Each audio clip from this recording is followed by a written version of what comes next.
ভগবান শ্রীকৃষ্ণ অর্জুনকে গীতায় জ্ঞান দান করার পর শেষে একটি অত্যন্ত গুরুত্বপূর্ণ কথা বলেছিলেন।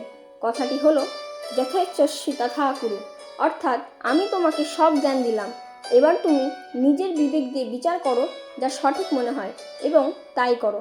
ভগবান শ্রীকৃষ্ণ শুধুমাত্র কথাটি অর্জুনের উদ্দেশ্যে বলেননি, এই কথাটি সমস্ত মানুষের উদ্দেশ্যেই বলেছেন। অর্থাৎ নির্বাচনের সময় অনেক সময় মানুষ সাময়িক সুবিধা, টাকা বা আবেগের বশবর্তী হয়ে ভোট দেয়। শ্রীকৃষ্ণ শিখিয়েছেন যে ইন্দ্রিয় সুখ ক্ষণস্থায়ী।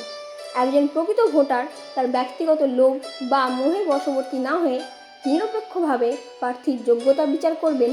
এটি হলো প্রকৃত স্থিতপ্রজ্ঞ মানুষের পরিচয়।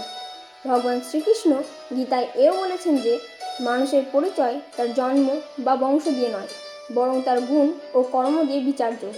ভোট দেওয়ার সময় আমাদের উচিত প্রার্থীর দল বা বংশ পরিচয় না দেখে তার অতীত, কর্মকাণ্ড এবং সমাজের প্রতি তার দায়বদ্ধতা বা গুণ বিচার করা। অযোগ্য ব্যক্তিকে নির্বাচন করা মানে সমাজের অধর্মকে প্রশ্রয় দেওয়া। অনেকেই মনে করেন আমার এক ভোটে কী বা পরিবর্তন আসবে এই সমাজে। এই মানসিকতাকে শ্রীকৃষ্ণ তামসিকতা বা অলসতা বলেছেন।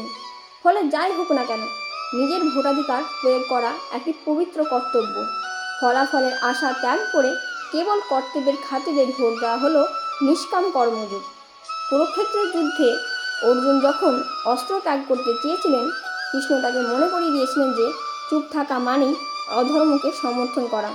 ভোটের ময়দানেও যদি আমরা সঠিক প্রতিনিধি নির্বাচন না করি, তবে সমাজ ও রাষ্ট্রের যে ক্ষতি হবে তার দায়ভার কোনো না কোনোভাবেই নিজের ওপর বর্তায়।